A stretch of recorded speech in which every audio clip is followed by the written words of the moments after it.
it is time for some organisation this morning.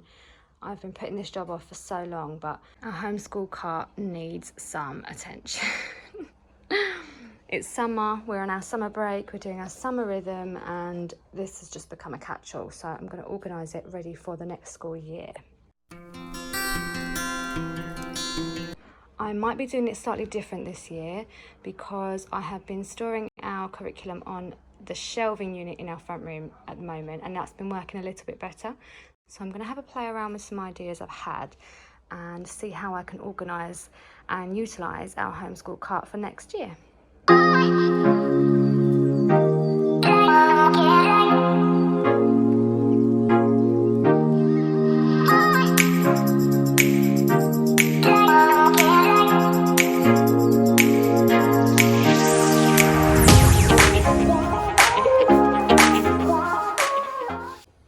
I have my lovely wooden magazine file boxes that I got from IKEA, so I'm going to have a play around. I've just pulled out our curriculum box for next year as well, so I'm going to see how I'm going to fit everything on here. I've got our stationery pot, and I'm going to grab some more supplies out of here, put them in the jars and put them on the cart.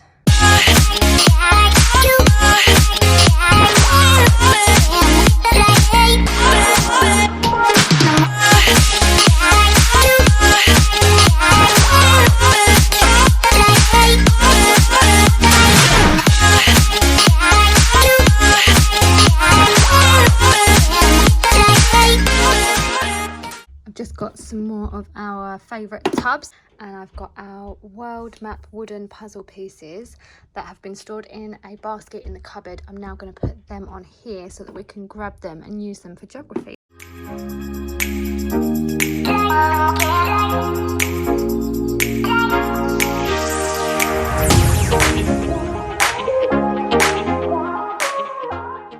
I've also got our Eat, Sleep, Doodle world map mat. This is amazing, this thing. So they colour them with washable markers. They colour the whole map in. It's really big, and then you just pop it in the machine on a 40 wash and it all becomes clean again. We have done this many times and it has come out perfect. So I'm also going to store this on here. I've got some new pens as well. We've got a tub full of pens that I keep in the cupboard that the girls pull out, but I thought it would be handy to have some pens and pencils and things like that on our loop subject cart as well. So I'm going to pop these in an old coconut jar. I keep every jar for things like this. It saves so much money.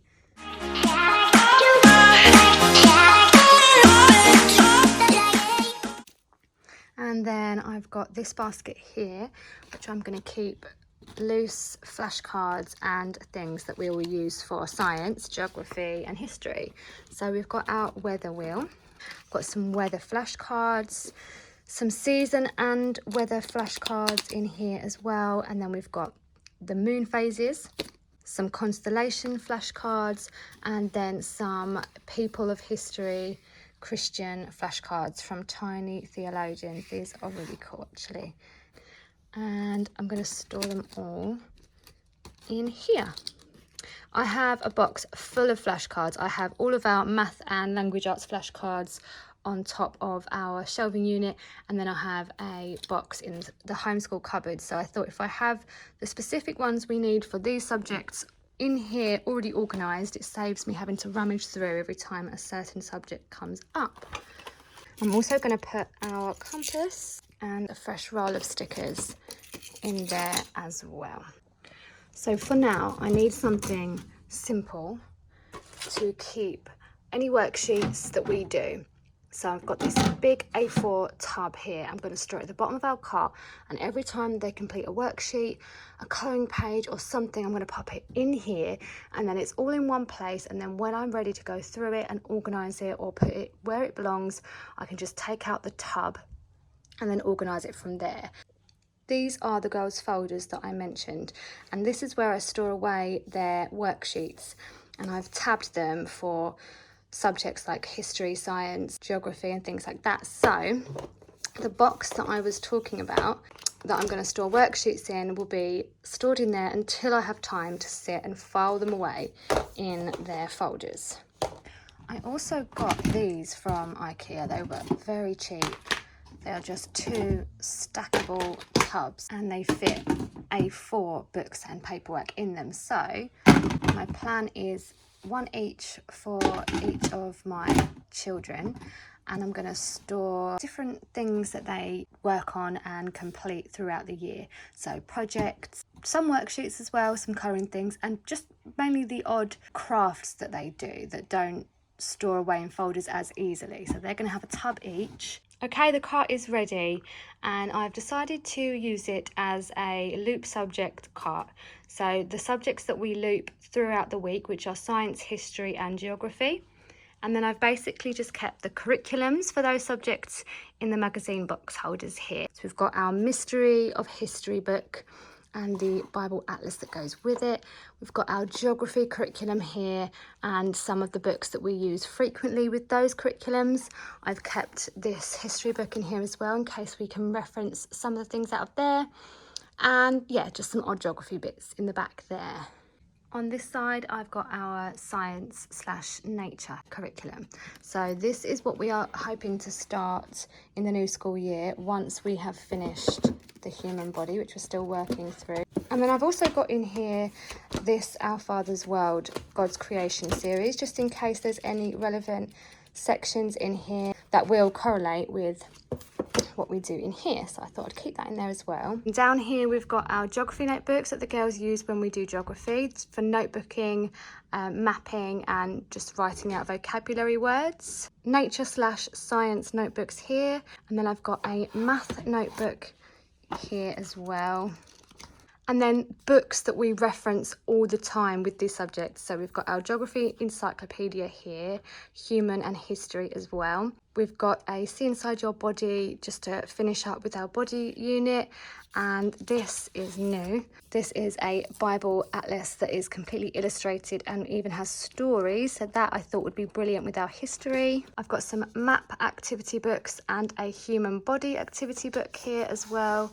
That will go really well with our science, and also this, which I'm just completely in love with. This is double-sided and it has maps of Old Testament time and New Testament time. So this again I thought would be really good with our Bible/history. So I'm going to keep that on there as well. Again, just to make everything easier when we do these lessons. Everything is in one place rather than having to go around the room and finding different resources. The plan for me is to have it all here in one place. So that is the curriculum, the folder at the back for the history, and then down here I have got our Europe map pieces and our world map pieces. They belong to a puzzle, but we don't even have to use them for that. We can use that to reference the shape of countries. They can pick out countries and copy them and draw the shape, things like that. So I thought they would be really cool to have on here, plus the map that I showed you. And then I've just got pencils, pens, we've got glue, chalk and highlighters there, and our whiteboard markers, and I'm going to pop some chalk sticks in there as well for these. In the back we've got the flashcards, and then down here I've got our wipe clean chalk maps. These are really good for just drawing, doodling, writing out vocabulary words or maps or things like that during the lessons, or even just drawing while I read. Things like that are really good, and they work really well with the Wonder Sticks chalks that I always share. In here, this pot I'm hoping will store all the worksheets that we do before I file them in their folders, and at the moment it has some maps and random printables that we will use in these lessons as well. These are the Wonder Sticks that I share all the time. They work on the window and they wipe clean. They work on whiteboards, chalkboards, and these mats too. I'm not left-handed, so that did not go very well. So I think I'm going to store these on here as well. And that's it. The cart is done, and I'm so excited to get this out in September and start using it for our loop subjects. I hope you enjoyed today's Organise With Me video, and if you have any questions at all about anything I've shared or how we organise, then just leave a comment and I will get back to you. As always, thank you for watching.